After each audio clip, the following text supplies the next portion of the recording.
नमस्कार, मैं शिखा। स्वागत है आपका मेरी रसोई में। ठंड के दिनों में सबसे ज़्यादा पी जाने वाली चाय होती है चाय, और चाय के साथ एक हल्की नमकीन हो जाए तो बहुत ही अच्छा होता है। तो चलिए आज मिल कर के चाय के लिए एक हल्की नमकीन तैयार करते हैं, महीन चूड़े की। जिसकी तैयारी के लिए सबसे पहले हमें बिल्कुल महीन वाला चूड़ा चाहिए, जो कि बहुत महीन हो। 3 तरीके के चूड़े आते हैं, एक बहुत मोटा, एक पतला और एक बहुत महीन। मोटा वाला पोहे के काम आता है और ये महीन नमकीन के काम आता है। तो इस तरीके का हम सबसे पहले चूड़ा ले लेते हैं, और ये चूड़ा हम बनाएंगे करीब 200 ग्राम का।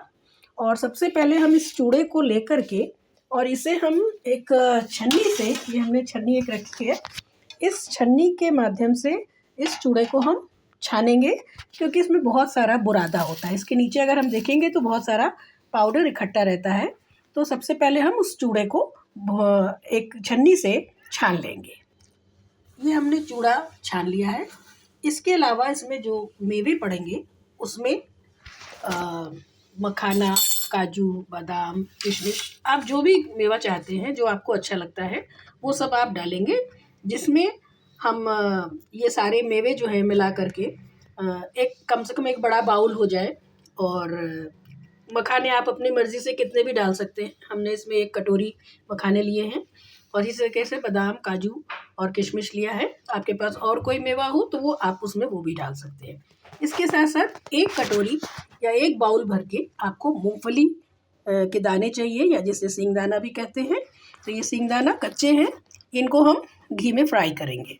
अगर आप फ्रायर में चाहते हैं तो आप उसे ड्राई भी फ्राई कर सकते हैं, अदरवाइज़ आप घी में या रिफाइंड में डाल करके इसको आप भून सकते हैं। तो हमें 1 बाउल मूँगफली या सींगदाना चाहिए।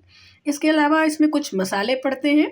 उसके पहले मेवे जो हमने रखे हैं, मखाने तो हमारे सीधे ऐसे ही घी में भून दिए जाएंगे, लेकिन जो काजू और बादाम है और किशमिश है, इसको हम देशी घी में थोड़ा सा भून के रखेंगे।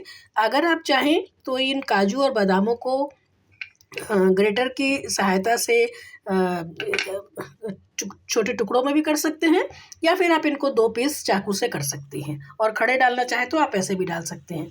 इसके अलावा कुछ मसाले इसमें पड़ेंगे, जिसमें हम आपको मसाले भी दिखा देते हैं।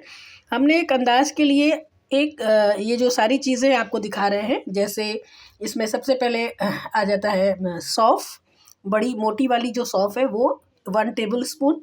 उसके बाद राई है